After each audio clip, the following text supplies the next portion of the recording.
Hey guys, what is going on? It's TheThirdKnight here, and welcome to the Road to Max's Cape, episode 12. The world's meant to end tomorrow. I really hope it doesn't, because, you know, I would like to get Max Cape.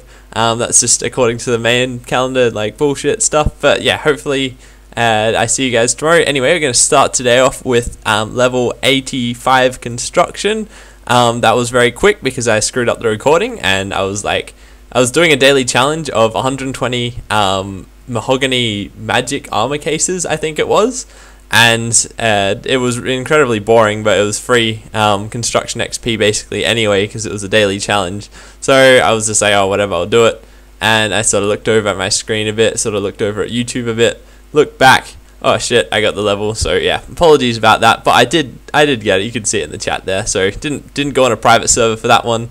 Yeah, and that's also a farming level there. I think 94 farming I am now. Farming's definitely speeding up a lot. It's really good. I've been using the festive aura on that every day pretty much. I just try and make sure I don't leave my farm runs too late, because, you know, otherwise I won't be able to use my festive aura, and, you know, that speeds it up a lot.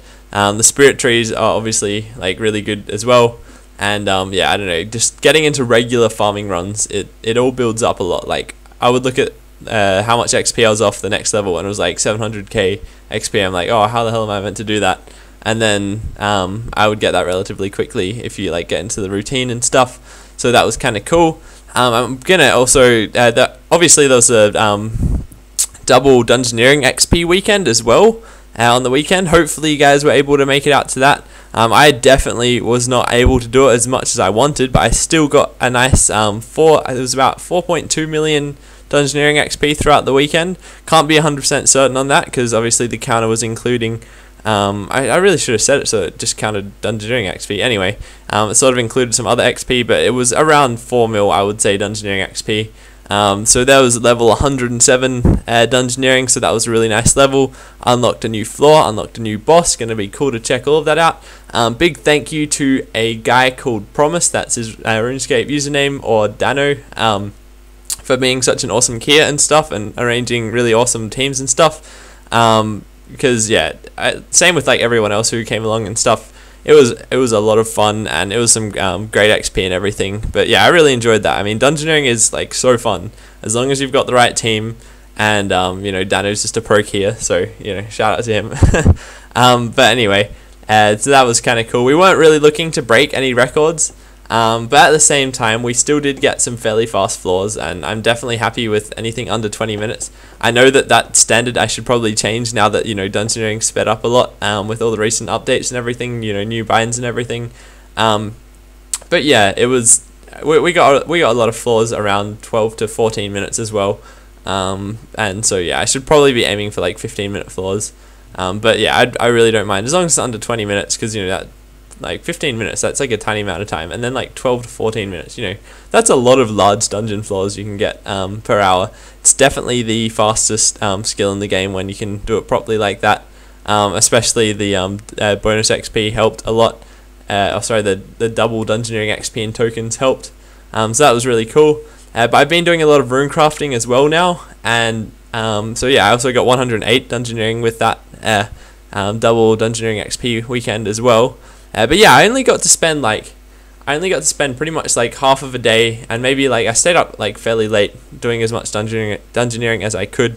But then it sort of got to a point where me and like some other people, you know, our floors didn't really add up. Like, I'd finished all my occults, for example, and like everyone else had finished like their warps and their abandoned floors and stuff. So, you know, and it was like 3 AM, so I was like, I don't know if I can do the rushes. So yeah, I pretty much just like went off to bed after that. But, you know, it was some solid XP anyway.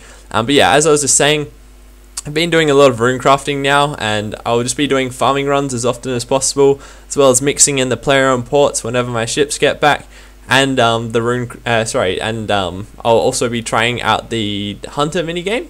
There's a hunter minigame called the Giant Chin Chomper or something. I know it came out recently, but it's been something I've been really wanting to do like for ages now. Like every day I'll like come onto my computer, I'll be like, alright, I'm gonna do that big giant chin chomper mini game, because I hear it gives you like a bunch of free like hunter XP every day, and so every time I've like forgotten, and it's been like 2 weeks of me just doing that, which is kind of ridiculous because I hear it's like, I think it's like 100k XP a day or something crazy. So that'll be really cool. Another thing I need to make the most of, and you guys definitely should if you're not 99 Hunter, or if you're going for max cape as well, and you want to get that Hunter XP, is that Christmas quest. I think it's called A Stray in a Manger. Basically, once you complete that, you can get double Hunter XP up to 200k XP. So that's definitely worth checking out. I hear it's another very short holiday event, and it's kind of interesting. I think they also brought out some other rare items or something that you can get because it's like Christmas, some like Squirrel of Fortune stuff. So yeah, that's kind of interesting. Not really sure that that's what the RS economy needs at the moment, because it's going crazy. Although there was a post on forums, sorry, not forums, on the RuneScape homepage called the Og blog, which is basically where Mod Mark basically talks about stuff. And he mentioned a lot of stuff about the Grand Exchange, and you guys will have like noticed this a lot. Like prices are like going crazy. Like all the stuff that used to be good money is just worth absolutely crap all now compared to like before. But that's he basically said that Jagex are trying to fix that and stuff. And Torva, all the next sets are also going to receive special armor effects or something. So apparently they're going to be so that's going to like buff the next sets, so they're worth a lot more. So that's trying to make the people who had that armor a lot more happy. Hopefully the people who had that armor and then it crashed didn't sell that armor now, and now they can't get their own armor back, and they're going to lose even more potential money that they could have had. But we'll just have to wait and see with that. I also managed to get a second Hex Hunter bow off of a Soul Gazer, which was kind of cool. I think it's Soul Gazer. I know there's another one. I don't know, I get really confused between the two, but one drops it, one doesn't, and the other one that doesn't drop it is called like a Troll Gazer or something. Everybody calls it that. But yeah, I managed to get a second Hex Hunter bow, and so while that was like kind of cool, like I was able to give it to some other guy in the party who didn't have one. That was like really nice. He really enjoyed that. I've got like a bunch of friends, and even like some people have been chilling out in the friends chat recently who all really want to get their own Hex Hunter bow, and it's like I would have loved to be able to take it out of there and give it to some of you guys. But obviously there's only one, but we'll see how many I get by the time I'm 120 dungeoneering. Anyway, that's it for this episode. I'm really sorry that the episode is so short. I'll try to have next episode longer, except it is very difficult because the levels have been getting a lot slower now that I'm getting sort of to the end of, I'm sort of getting a lot closer to getting the max cape, so obviously it's getting a bit slower with XP. But yeah, that's it for episode 12. Thanks very much for watching. As I said, I might have said it earlier in the video, I don't know if I did. That's really crazy. That was like a very short time ago. I'll be working on a Saradome and God Wars dungeon guide. That's I've also got the Bandos and Armadale one coming after I've finished that up, but it does take a long time, so hopefully I'll be able to finish that tomorrow, and hopefully I'll have it uploaded by tomorrow. Otherwise it might come up on Saturday. It just depends, because it's fairly busy. Everybody's getting ready for Christmas, lots of things happening, so we'll just have to wait and see what happens with that.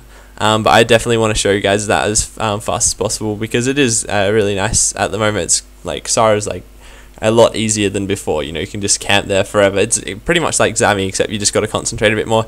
Anyway, that's enough rambling on from me. Thanks very much for watching this video. I will probably see you tomorrow for the next video, or whenever else I see you next. And yeah, catch you guys then.